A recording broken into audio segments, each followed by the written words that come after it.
Hola, mi amigo. ¿Cómo está, baby? Come to Dubai. We are back, baby. We are back. Episode 17. I need to hire someone to hold the number up in the corner of the room before I start every episode. But we're on episode 17 and we are back with a bang. We're back in Belfast. Mi casa, su casa, in the family gaff. I still live with my family, by the way, and a lot of people question that. They question why I still live with my family. I'll actually, side note, we'll park that for a second. In this episode, it's good to have you back first and foremost. We're going to go through my 5 practical tips to get you into the shape of your life for this summer. Game changer. I have got Shreddy Mercury in the past couple of years, especially last year, and I'm going to give you my top tips to help you be beach body ready this summer. Side note, a lot of people ask me, Daniel, why are you still live with your family? Daniel, what's going on here? Surely you would move out, you're 25. Mate, relax. First and foremost, there is no rush. There is no race. I was once under the impression that I needed to get out, spread my wings as soon as possible. And, I lived down in Dublin, obviously, as I said, for 2 years. And now I live with my mum, my dad, my younger brother, and my older brother. And it's great. We all get on. We all smash the gym. We get into the bin with my little brother in the mornings. We hit the gym together at the weekends. And it's great. We're all in the house. There's loads happening. If I moved out onto my own just to have independence, I'd be sitting, staring at the walls on the weekends. I'd be sitting, I would have no one to talk to. I cook my own food. I do everything for myself. So I think, why not? There's going to come a time where I will wish that my family were around to live together, to have the crack. So I feel like so many people are in this rush to get out, and that's the one thing that they'll wish they spent more time in when they were older. I don't know. That's my opinion anyway. So, I realize that some things don't last forever, and I'm enjoying it while I have it. So, yeah. No rush here, baby. No rush here. So, summer is coming. Summer's coming. Maybe you've got the holiday booked. Is it Ibiza? Is it Magaluf? Hopefully, if you're listening to this and you're above the age of 21, you're not going to Magaluf. I went there when I was 16 and it is lawless. That is hectic. There has to be nobody that goes to Magaluf over the age of 18 now. Has to be. If you do, you are a pervert. I'm sorry, I don't make the rules. That's just how it is. I don't make the rules. So you probably get a holiday coming up. We're 4 weeks out this summer. Want to get into the shape of your life, and hopefully you've made efforts by now. And I'm going to be straight with you. If you're in a position where you're I haven't started, well, the best time to start is today, but you should have been well ahead of that by now, okay? And if you're not, right, you can still get to your holiday in a better position than when you are now, okay? And then next year we make sure that we have the habits cemented to put us in the best position possible so we get in the shape of our lives, okay? So a lot of people think, oh no, I've missed the ship, I'm just gonna say fuck it and not do anything. No, let's not do that. Let's cement habits now so we're in a much better position than what we would be otherwise. I've got a stag do coming up to Ibiza in 2 weeks. I went to Ibiza last year and it was hectic. It's the last time that I've properly drank was Ibiza last year. So that's saying something. Father, Son, Holy Spirit. I'm going to be coming back from Ibiza in a little body bag, in a wee box of ashes. So I'm going to need someone to take over this podcast. So yeah, if you want to reach out via Instagram, if you're game, if you've got it in the locker, please, somebody's going to need to take over this shit because your boy won't be here. Your boy won't be here to carry the flag. Kidding, we're not a beta. So, I started my cut 3 weeks ago, and these are some of the habits which I implemented because I understand it can be difficult. I understand there's a lot of bullshit out there on social media. What do I follow? What do I not follow? And, sometimes it takes making your own mistakes to realize what works and what doesn't work for you. And that's what I've done. I started my first cut when I was 17. Yeah, I would say 17. And, I went in a position where I went from 80 kg down to 66 kg, really unhealthy. I did not do it right. I literally went from running, I was running 5k every single morning, and I was waking up. That was awful. I was waking up I was having a bowl of Weetabix. I was having 2 chicken breasts at my lunch with some lettuce, and I was having 10 almonds throughout the day. 10 almonds. I was being good to myself. Your boy is treating himself. 10 almonds. Oh, baby. And then in the evening, I was having chicken and beans. That was it. I was honestly hunger, like that was like a hunger strike. I lost so much weight. I looked so unhealthy. And, you know, I would have Googled everything. Is this fat? Does this make you fat? And, you know, people may have said that was an eating disorder, whatever. I don't label it as that. It just wasn't good. It was not good. And I used to go nights out and pass out because I was, like I just had no food in my system. I was just frail. Anyway, that's how I, long story, got into the gym. But then after that, when I actually started putting on muscle, I wanted to learn how to do a cut properly, get into the cut, get out of the cut, and not take all the unhealthy habits that came with it. So, I am going to treat you today some insights to get summer shredded. Oh my God. Firstly, did you see, and right, I'll get to that after. I have a habit of of butting into myself. Right, I'll give you number one because we want to get into the value as well. Right, numero uno. That's a shout, right? So a lot of people, so it's having your carbs pre and post session, and stay with me because that sounds boring. It does not sound sexy, right? A lot of people, when they go into cut, they just cut out all their carbs. And again, what do carbohydrates do for us? Okay, they provide us with energy. They're our body's main energy source. And without that, we're going to make life very difficult for ourselves. We're going to go to the gym with a lot less energy. We're going to be very taxed. And when we're more taxed, it starts to play on the mind. We start to fatigue. And then we start to make irrational decisions. That's how I conceptualize it anyway. And a lot of people go into a cut and they go into the gym thinking, oh, I'm eating less calories now, so my lifts are going to be, I'm not going to be strong, so my lifts are going to be down. And because they think like that, they go to the gym and they lift a lot lighter just purely by thinking like that. And what happens then? They end up losing tissue because they haven't maintained their lifts or beaten their lifts. Like, a lot of people assume you can't beat lifts in a cut. You can. Who told you that? That is such a lie. You absolutely can. A lot of it is actually going into your sessions with the mindset that you are in a gaining phase and that's not going to impact your lift whatsoever, and you'll do anything to beat those lifts. So carbs pre and post. Pre, obviously, to fuel you for session, and then post to replenish you for the rest of the day as well. Absolutely key. You want to fuel yourself for your sessions because then you're going to hit your lift, you're going to maintain your size. Then when you strip back the body fat, you're actually going to have a fantastic frame to you. We don't just want to look like the side of a fiver, like the side of a bus ticket. I know I don't want to anyway. So yeah, that's key. Especially unless you're running, that's the only thing I wouldn't use. I wouldn't have any carbs for. Like, I went for 5k this morning, woke up, ice bin, straight off the bat, went out for the run, and I actually didn't shit myself this time. Ha ha ha, very funny. Yeah, hilarious.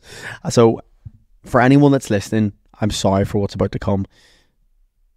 For anyone that's seen my Instagram last week, you already know the crack. I basically went out in a 5k, the first 5k of my cut. Bear in mind, I'd done the David Goggins challenge, which was 4 hours, running 4 hours, every 4 hours, for 48 hours. I bossed it. It was literally a breeze. I went out on one 5k last week and I shit myself.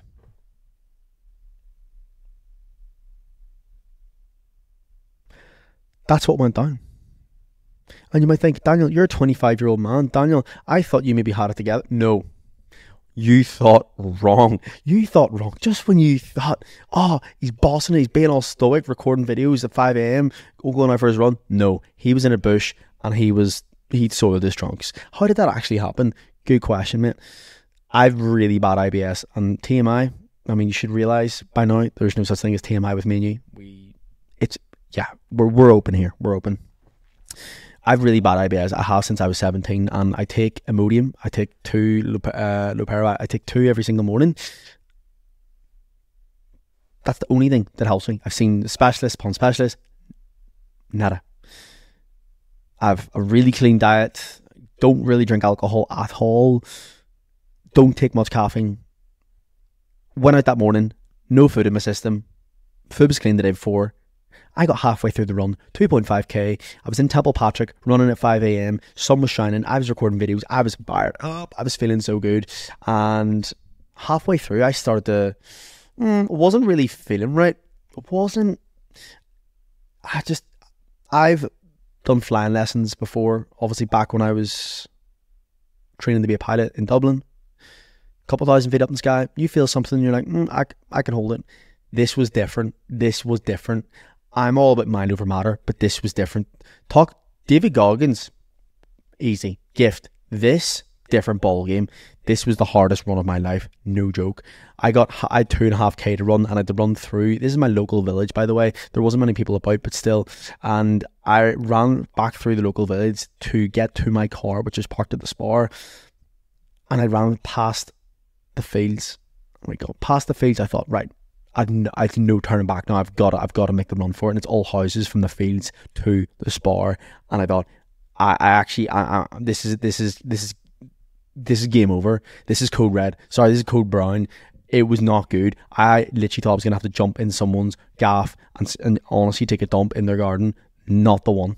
Absolutely not the one. Thank God I have a girlfriend, because if I didn't, I would definitely get 0 women with the amount I disclose on social media. So anyway, I literally had to jump into the bush, and the rest is history. I had to call my little brother to come down with towels and pick me up. So yeah, a really proud moment across the board, and something we'll look back on, and as one of the highlights of my 20s. So if you think you've had a bad day, yeah, wasn't 25 years old shitting in a bush at 5 a.m. job. And I thought I was so slick before that. I thought I was him. Turns out, God really pulls a rug from beneath your feet when you start to think you're building momentum. But yeah, that was a sidetrack, but I thought it was funny, so I'll let you in on that. And so many people, I literally must have I had so many people respond to that. Amount of people messaged me out in public about it, or said to me about it in public as well. I don't care. I literally don't care. Like, I also wanted to put that up to actually show people what goes on. Like, what is actually real?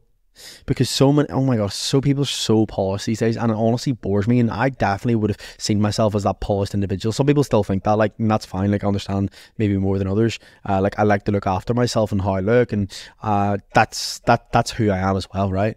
But there needs to be transparency, and I also want to show people that you don't have to be squeaky clean. You don't have to be completely professional for to do social media, or for people to like you, or that's not how I see it, right? I would want to go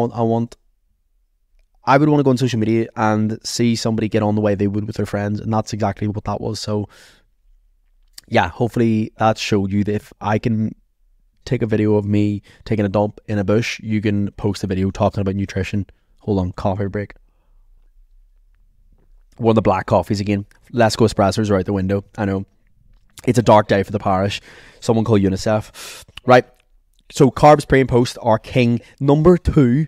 This is huge, right? Have you ever found yourself? It's right. I'll set the scene. It is May, middle of May, sun shining. It's 8 o'clock in the evening. You've had all your food for the day. You've nailed your calories. Everything's been on the money. The hunger's creeping in. You're a little bored before you go to bed. You go into the kitchen. What do you see? You see the biscuit tin. You maybe think about the chocolate that's in the cupboard. Oh, I'll just open the fridge and see what's there. Just, when you open the fridge to see what's there, hoping that something just spawned in that wasn't there before. I'm talking to you. Yeah, you. And we think, oh, go on. It's just one. And for me, it was cereal. I was a slag for a bowl of cereal before. Still am. Old habits die hard, baby. And you think, you talk yourself into it. You talk yourself into why I need this bowl of Cocoa Pops. If I don't have this bowl of Cocoa Pops, someone's going to die today. I'm going to die. So it actually makes perfect sense for me to sit down and not weigh these Cocoa Pops out and to smash this bowl. Have 2 bowls? let's do it. Let's do it. This is actually the best decision. You know that wee devil on your shoulder? He's saying, Daniel, what a belter of a decision. This is the best one you've had this week. So, yeah. That happens. And it used to happen to me all the time. And then I'd wake up really frustrated that, you know, my day was nailed and I went off track, and asked myself the question, did I feel better afterwards? No. And, you know, there's two things that we can do here, right? Number one, I'll tell you the advice I would give my clients, and then I'll talk about the rule, which has absolutely changed the game for me. So number one, when you're in that situation, like a lot of people say, allow yourself to have these things, and go in, say if you go into the kitchen, allow yourself to have it. But you can only have it if you go out for a walk for 30 minutes with no phone, and then you come back. And if you want to, and if when you come back you still want it, then you can have it. And you know that really trains people to feel like they're not restricting themselves. Personally, I don't like that. I like to say I'm having it or I'm not. And you know, I don't like to play that game with myself. I say it's off, it's out of bounds, and I'm not having it. And I'm going to design my environment so that I don't need to go there. And you know, I'm talking about getting shredded. I'm talking about, you know, getting in a position where, you know, we've abs popping, we're in the shape of our lives. But like that can be applied if you want to lose a couple of pounds and you just find yourself going over all the time. And it can be really frustrating. So always ask yourself, how do you actually feel afterwards? How do you feel afterwards? Like if you've gone in, you've smashed a couple of bowls of cereal, you smashed, you know, the biscuits, gone through a pack of Maryland cookies, and you feel like you've just ran over a disabled child. Yeah. You haven't stabbed someone, but we want, if it's not in alignment with where we're going, if it's not conducive to the goal that you have, then it's something we want to work around, as opposed to saying, oh no, it's fine, we'll get on it the next time. Yeah, absolutely we will, but there's no benefit to beating yourselves up, but there's every benefit to actually getting clear on why that happened and what we could do next time. Lessons and wins, that's all we've got. So number two is, after I've had my dinner, after I've had my last meal, I don't go back into the kitchen. That is my golden rule. Reason for that, after I've had my dinner and I stare at the kitchen, there's not temptation, and your environment is the invisible hand that shapes behaviour. And I like making life easy for myself, and I'm sure you like making life easy too. So I don't want to surround myself with temptation. Like, you sit in the barber's long enough and you're going to get a haircut, my man. Woman. So don't sit in the barber's, man. Don't sit there. Don't put yourself through that temptation. And that's what I do. I go upstairs, brush my teeth, floss, put in my teeth whitening or my retainers, and that is me gone. So do not go back. I do not go back in, and that has been game changing for me. I don't even toy with the idea then. So that's been huge, and that's just one tactic that I use, because otherwise you're just giving yourself blue balls, and who's about that? No one likes blue balls. No, I'm not here for it. Right, so numero tres, probably not right. Right, number three, nail the mundane early. Okay, this is so key. Oh my gosh. So I want you to think about this. If it was snowing, not really in line with the current season, if it was snowing, and it was snowing heavy all day, all week, would it be better for you to shovel a little bit each day, or wait till the snow has built up all week and then shovel it all at once on a Saturday? No, because that would suck balls. That would be so much more difficult. Whereas if we'd done a little bit every single day, it's going to be so much easier. So not leaving it last minute is so key. I see a lot of people with their steps, and I used to do it all the time with my steps. I would not do anything the first half of the day. And the second half of the day, I would try and blitz them all. And as the day goes on, there's only gonna be more and more friction increasing between you and doing that thing that you want to do or that you need to do. So for me, I want to get up and I blitz it early doors. Got up this morning, been straight out, nailed the 5k. I do not want to have to do that later on. I do not like running, and I'm going to make sure, but it needs to get done, right? It needs to get done. There's just some things we have to do. I don't love running. I can, enjoy myself when I'm in the moment of it, look around the scenery, but I don't love running, right? Let's be real here. So I'm going to get it dusted early doors.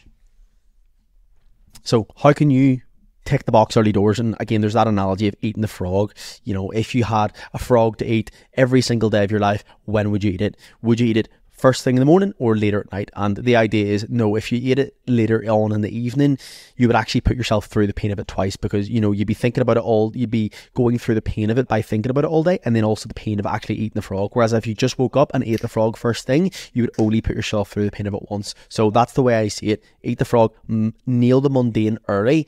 If that's getting up and nailing your gym session, if that's having your food prepped, if that's going out and nailing a couple thousand steps before work or on your lunch break, get it done. That is so key, because then what happens if we don't? We leave it till later on. Then we start to convince ourselves that we dabble in the shoulders back. We start to convince ourselves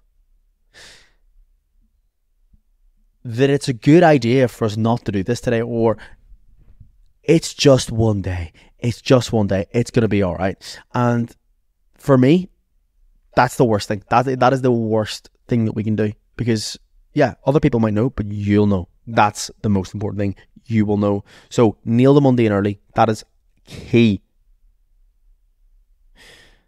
Number 4, very simple. A lot of people are hungry when they're in a cut, right? A lot of people are hungry because they're not eating as much food. We want to be eating more food in a cut than we would otherwise. And stay with me for a second. You might think, well, how are we going to eat more food if we're eating less calories? Okay, very simple. Every single plate of yours, I want the bulk of that plate to be green veg. Pick a green veg. I love iceberg. That's such cap. I do not love iceberg lettuce. That's my preferred choice. I go with green veg and I slap a shitload of hot sauce on it. Frank's buffalo wing sauce. Whoever created that, you're the man. I'd love to buy you a beer. That is the one. That is what's actually going to fill you up.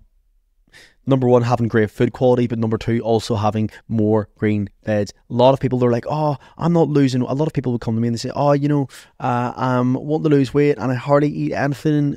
Right, okay, let's break this down and see what we're actually eating. Number 1, you're having a handful, you're having a packet of nuts, which of course is much higher in calories. You are having sauces, which, you know, you're not even counting, and that's a couple hundred calories. You're having chicken thighs opposed to chicken breasts. You're maybe having, having lean cuts of meat. You're maybe having sweets here and there. Like, and we can have those things, but, you know, if you're smashing a packet of Skittles, that's going to add up and it's going to feel like very little to you, but those things add up. And that's why, you know, people assume that they're not eating, that they're trying to diet and they're not losing weight. People assume they're eating hardly anything, but it's they might not be eating very much when we actually look at the amount of food they're eating. But if we look at the amount of calories, different ballgame. So that's what I want to think about. Can you just suck it up, smash as much green veg as possible? And, you know, I've decided, like, with myself and my coach, we weren't going to push it very hard and get Shreddy Krueger, because, you know, there are downsides to that as well. Like, if you're pushing yourself and you're getting super lean, there are downsides. I'm not going to lie. You know, the upside, of course, you look fantastic. And for me as a coach, it's important, that I walk the walk too. And I just like to do the discipline of it. You know, I feel so dialed doing it. And, you know, obviously when I go away, I feel incredible. But obviously energy takes a hit. You might become a little more cranky and you're not going to be maybe as sharp between the ears towards the latter end of a cut. That's just a sacrifice that I'm willing to pay, and that's all right. That's fine. So green veg, I want to see your plate loaded up.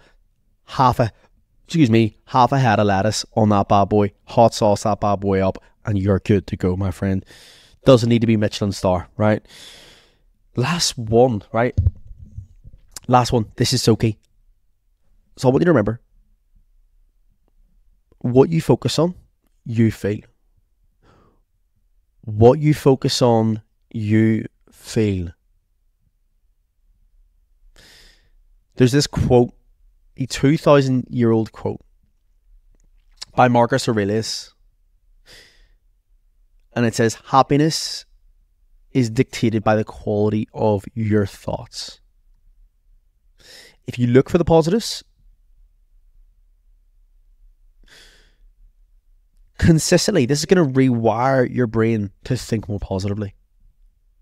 So if you wake up every morning and you think today's going to be an absolute banger, it's going to be such a good day, you're going to start to look for things throughout that day to reaffirm that statement. You're going to look for evidence to back up that it is a great day. So I want you to try this. Like, try this for 1 week. Actually, scrap that. Go for a month, okay? Set yourself a week first. Go for the month.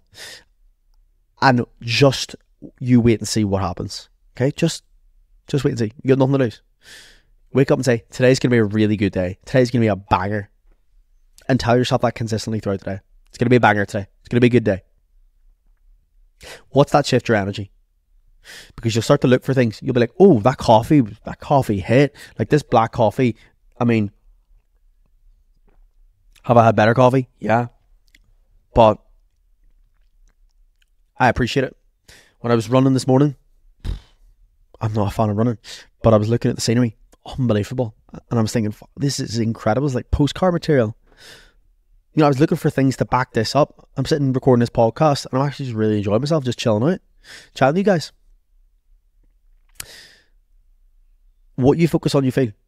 And the one key component of this is not complaining. And that's what I've written down there. Complaints go in the bin. Complaints go in the bin. And I had this conversation with one of my clients the other day, and he actually messaged me and he said, I'm on low calories. I'm getting it tight with my gut. I'm finding it hard. But I can go to the gym. I can walk. I can eat whatever I want. I can breathe freely. I work a job that I enjoy. We live in a safe part of the world. My family are only an hour or two away from me. And I've got it good. So I need to stop complaining.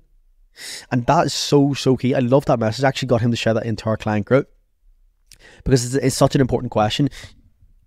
If you're always constantly complaining about, oh, this is tough, and you know, these calories are low, and oh, I'm finding this hard, I have to go to the gym today. No, scrap that. You get to go to the gym today. I've got to eat this clean food. No, you get to eat clean food. There are people out there that don't even have the opportunity to eat healthy foods, but you do, and you're complaining about the fact that you're dieting. Mate, people would wish they were in your position. People would wish they had the access that you had. And the thing is, when you diet, the food's always going to be there. For some people, it's not. Like, we have that luxury of being able to do that, and that is incredible. So actually shifting your focus from this sucks, this is really hard, I've got it difficult, to, you know, I get the opportunity to do this. And I'm grateful for so much. That completely shifts your perspective. And as I said, what you focus on, you feel. And two separate people could be on the same calories, the same food, same everything, and it could literally just be a shift in perspective. One person is, you know, glass half full, they're an optimist, and the other one is a pessimist. They're complaining, they're looking at the negatives, and they will have a very, the latter will have a very, very different experience. They will find it very tough. So I want to reiterate how much of this is actually just a mental game, and being able to shift your perspective to what's actually going well in our lives. And I suppose this goes for absolutely anything. What's going well in our lives? You know, I was in Bali 2 weeks ago. I took my girlfriend for her 23rd birthday, and you know, I don't even think I've done a podcast on that. No, I haven't done a podcast on that, but I absolutely love Bali. And you know, we had to come due to unforeseen circumstances, we had to come home a week early. And of course, it could be so easy to look at the negatives and think, oh, you know, we just spent this money to come home, and you know, like, it was going to be a holiday lifetime, and it got cut short. And that's not the right way to think about it. The right way to think about it is, you know, we got a couple days where, you know, we got to see an incredible part of the world, meet incredible people, had incredible food, and we should be really grateful for that. That's it. That's the right way to approach it. And I will literally die on the hill on that argument, because anything other than that, even if it's not true, I benefit from that, and that improves the quality of my life. So that's why I'm going to think about it. So hopefully some of those tips helped. Hopefully they were insightful. You know, some things which I hadn't heard before. And oh yeah, also another one. This is so tiny. Like, this is like, if somebody's towards the end of a cutting phase, this will definitely help you. Obviously, quick fire rounds here. Number one, go eat smaller cutlery. That's huge. If you're anything like me, I wolf down my meals so quickly. This actually forces me to chew. You know, there's studies out there that talks about people being a lot more satiated. If you chew your food 11 times if you chew each bite 11 times, and you know, I understand that might be a bit excessive for people, but just slow it down. For me, I absolutely wolf, so I eat with smaller cutlery, and it helps me so much. Lean into caffeine as much as you can. If it does give you jitters, what I would do is I would take a supplement called L-theanine. It boosts alpha waves in the brain, but it also it's conducive to being in flow state, and it mitigates anxiety as well. So I would take L-theanine with a cup of coffee, and I get the stimulant from the coffee, but I also don't get the jitters or the increase in cortisol or anxiety from the L-theanine. That really helps me. So that just mitigates that. So that's huge. And then also leaning into diet drinks as well. Like, I have no issue smashing 10 diet drinks in a day. No issue at all. People shit the bed about that. I'm like, oh my God, are you having like 10 Coke Zeros? Yeah, mate. Not arsed. Not 10 Coke Zeros because of the caffeine in that, but you know, say a Sprite Zero or a Club Zero, absolutely no issue with that whatsoever. We do whatever it takes to get the job done. My teeth probably don't thank me for it, but we're teeth whitening, and that's about all we got in the locker. So yeah, what's to come for what going forward? By the way, if any other questions on those, please just reach out on Instagram, and if you want me to expand on them, let me know, and I'll get back to you on it ASAP. Obviously, we've got the stag coming up in 2 weeks, so we're sitting about 84 kg at the moment. It's a hard push. I want to drop 4 kg in 2 weeks, and which is a very hard push. You know, steps are 12k, doing four sessions of cardio, doing 2 5Ks, and then 2 sprints, 30 seconds on, 30 seconds off. And yeah, that's literally me. I'm sitting 2,500, just dropped my calories yesterday from 3,300, 2,500 on training days, and then 2,000 on rest days, which, you know, is no problem at all, but we just decided to go a wee bit more aggressive with it. But like, that's still high-ish calories, I suppose. So I'll be in 2 weeks. It's for my best mate, his stag do, and we're going to absolutely rinse him. We're going to rinse him. You want to see the outfit we have? I don't want to say in case he listens to this podcast, not that he will, but the outfit we have for him for the airport is awful. It is so bad. I cannot wait. Please, if you don't already, follow me on Instagram, and you'll wait, like on the 6th of June, wait till you see my stories. They're going to be so grim. So yeah, Ibiza for 4 or 5 nights. He was like, oh, let's do 7 days. And I was like, mate, that's not a stag, that's a death sentence. Nobody's coming back from that one. So yeah, I think it's 4 or 5 nights maybe, which is long enough. So I'm looking forward to it.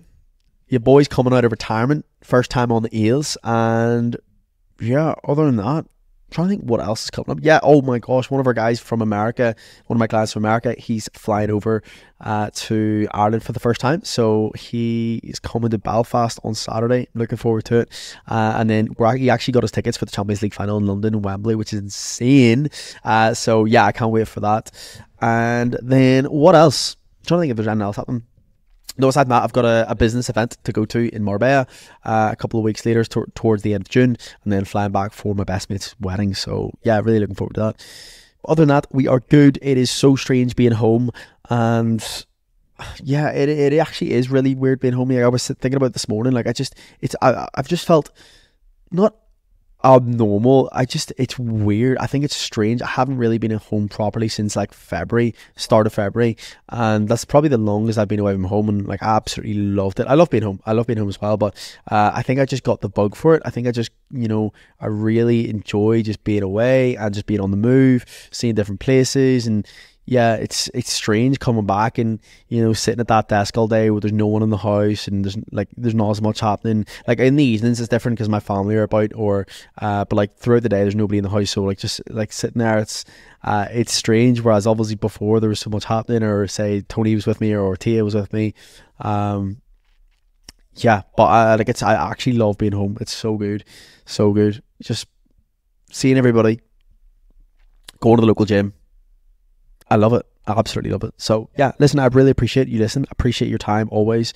Whatever you're getting up to, if you're driving, if you're out getting the steps in, hopefully you're out getting the steps in. And if you're not, get them running shoes on, boy. And other than that, I would love you and leave you. If you find this valuable, please like, share, follow. You know the drill. Look after me, and I'm going to look after you. And that's not conditional. I'm going to look after you regardless. So, big love. I hope we have absolute banger. Just making sure this is recorded. Oh my god, every time after I finish this podcast, I always shit the bed.